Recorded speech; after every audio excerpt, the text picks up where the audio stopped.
Mr. Chairman, in advance of the election last fall, the Republican conference presented a governing document called the Pledge to America, which put forward our ideas on how we intended to deal with the unsustainable level of deficit spending that has created a crippling debt being forced upon our children, our grandchildren, and future generations.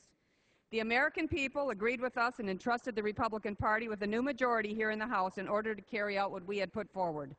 And in that pledge, we promised that we would cut $100 billion from the fiscal year 2011 budget. And with the passage of this legislation, the underlying legislation which I support, we will have kept that promise, Mr. Chairman. Unfortunately, President Obama did not seem to get that message as this legislation. The President remains committed to an agenda that calls for ever higher spending, higher taxes, trillion-dollar deficits, huge debt, and a government that is out of control. The President presented his budget to the Congress this past Monday, and the President patted himself on the back by saying that his budget, Mr. Chairman, reduces the deficit by over the next 10 years by about $1 trillion, but he said little of the fact that according to his own math, more than $7 trillion would be added to our national debt. And today our national debt is in excess of $14 trillion. And at the end of the President's 10-year budget window, it will be nearly $23 trillion. It's clear that the President's budget was not a governing document like the Pledge to America was. It was a political document in which he refused to take on the tough challenges that we face in our nation.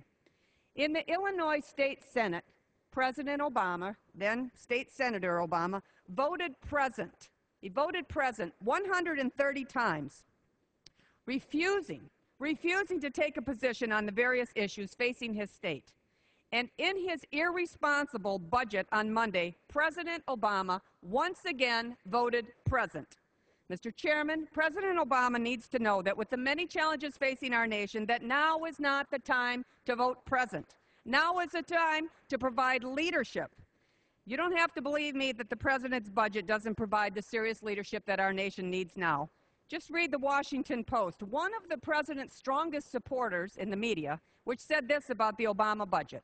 It said, "The President punted, having been given the chance, the cover, and the push by the fiscal commission that he created to take the bold steps to raise revenue and curb entitlement spending. President Obama, in his fiscal 2012 budget proposal, chose instead to duck, and to mask some of the ducking with the sort of budgetary gimmicks that he once derided."